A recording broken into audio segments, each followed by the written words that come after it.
Something absolutely insane is happening in Canadian politics right now, and it's rewriting everything we thought we knew about how economists become political leaders. Mark Carney, the former Bank of England governor who wasn't even officially running for prime minister 3 months ago, just saw his approval rating jump from 42% to 61% in 6 weeks, the fastest rise for any Canadian political figure in modern history.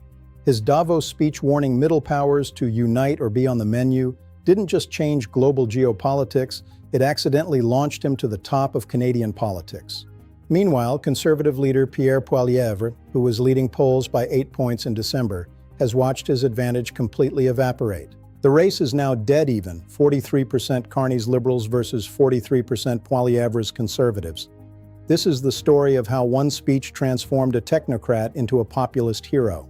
Let's rewind to December 2025. Mark Carney is UN Special Envoy on Climate Action, former Bank of England governor, former Bank of Canada governor, widely respected economist but not a politician. He's been rumored as a potential Liberal Party leader for years, but he's never committed, never declared, never shown real interest in the mess of electoral politics. Meanwhile, Pierre Poilievre, the charismatic Conservative leader, is dominating. His approval rating is 54%. And everyone assumes the next election will be a Conservative landslide. Poilievre's message is simple and effective. Trudeau's Liberals destroyed the economy, raised your cost of living, made Canada weak internationally. Time for change, time for common sense.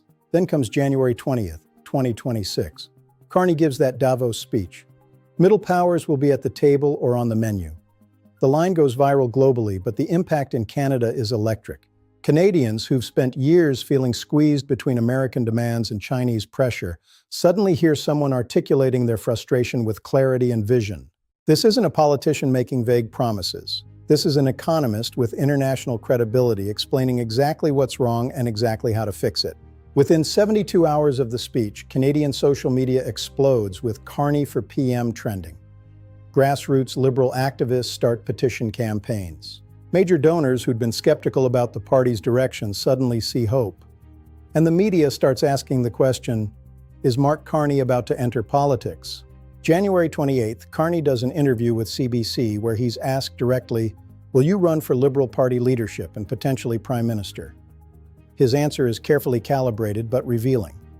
If I believed I could serve Canada best by taking on a different role, I would seriously consider it.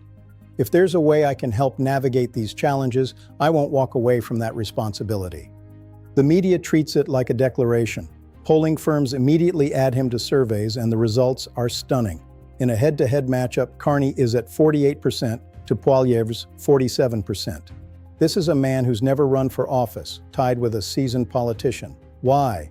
Because Carney represents something Canadians are desperate for: competence, international respect, and a clear vision. Poilievre's message works when the issue is domestic, cost of living, housing, inflation, but Carney's Davos speech reframed the conversation to geopolitics, and on that terrain, Poilievre looks small. His answer to great power competition has been align closer with the United States, which after years of Trump tariffs and American unreliability doesn't inspire confidence. Carney's answer is build coalitions with Australia, Japan, South Korea, become a swing power both the US and China need, which sounds strategic and independent. February 14th, Valentine's Day, Carney makes it official. In a speech in Toronto, he announces he's seeking the Liberal Party leadership with the explicit goal of becoming Prime Minister. Canada is at a crossroads. We can be a junior partner in someone else's sphere of influence, or we can be a leader among middle powers shaping our own destiny. I know which Canada I believe in, and I'm ready to fight for it. The Liberal leadership race is supposed to take months, but the party, desperate and sensing an opportunity, fast-tracks it. By March 1st, Carney is officially Liberal leader. By March 5th, he's in Parliament as PM-designate after the sitting interim leader steps aside. And by March 10th, he's calling for an election set for May 20th, 2026. The campaign is unlike anything Canadian politics has seen. Carney, with zero electoral experience, runs on his resume and his vision. Every ad features clips from the Davos speech, international endorsements from leaders like Australia's PM and Japan's PM praising his coalition of the capable idea, and testimonials from economists and business leaders saying this is the serious leadership Canada needs. His campaign slogan, "Strength through Unity," Poilievre, sensing the threat, goes aggressively negative. His ads say, "Mark Carney is an elitist who's never struggled to pay rent, never worried about grocery prices, spent his career in boardrooms. He doesn't understand your life." It's effective with some, but it has a problem. Carney's Davos speech made him seem like someone who understands big problems, which to many feel more urgent right now. The debates are electric. In the first leaders' debate on April 15th, Poilievre attacks, "Mr. Carney, you've never negotiated a single trade deal. You're a theorist, not a practitioner." Carney responds, "Mr. Poilievre, I've negotiated with the ECB, the US Federal Reserve, and Chinese officials. I've sat across from more world leaders than you ever will. The difference is, when I negotiate, it's because I understand economics and leverage, not because I'm reading political talking points." The audience gasps. It's a direct, devastating hit. Poilievre looks genuinely rattled. In post-debate polls, Carney is seen as winning by 18 points. The second debate, May 5th, focuses on domestic issues, Poilievre's strength. He hammers Carney on housing. "You made homes unaffordable for young Canadians, and now you want to be PM?" Carney doesn't dodge. "You're right that low interest rates contributed. But the real issue is supply. I'm proposing a federal housing strategy that incentivizes provinces to approve development."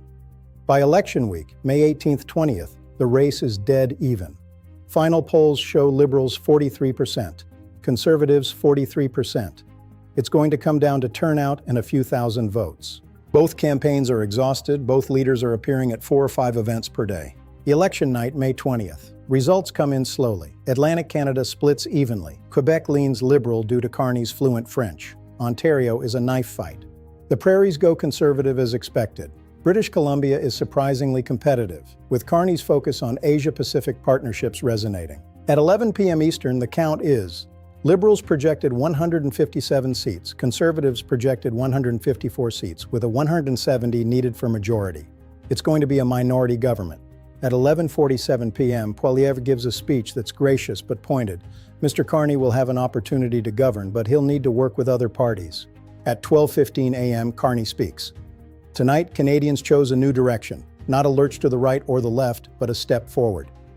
This minority government means compromise, collaboration, listening. I welcome that.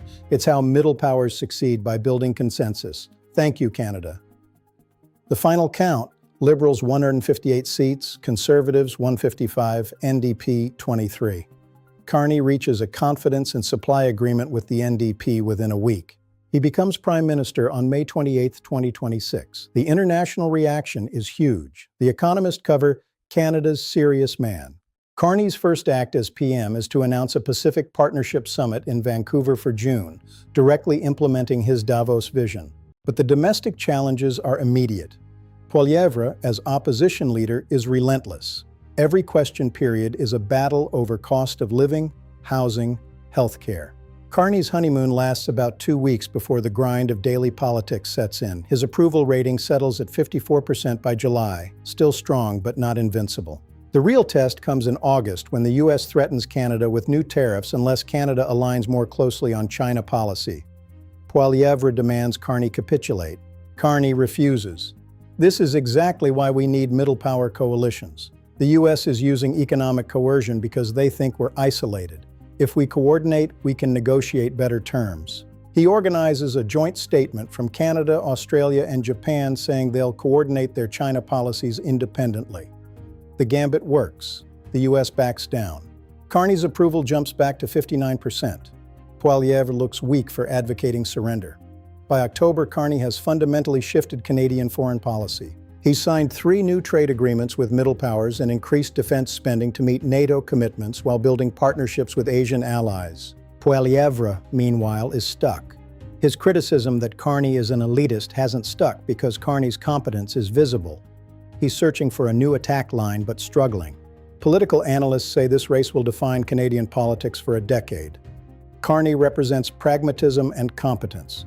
Poilievre represents nationalism and populist appeals. This is what happens when a global crisis creates demand for a different leader. His surge was about Canadians seeing competence and vision at a moment when both felt scarce. Whether he succeeds long-term remains to be seen. But his journey from that Davos stage to 24 Sussex Drive is already one of the most remarkable political stories of the decade.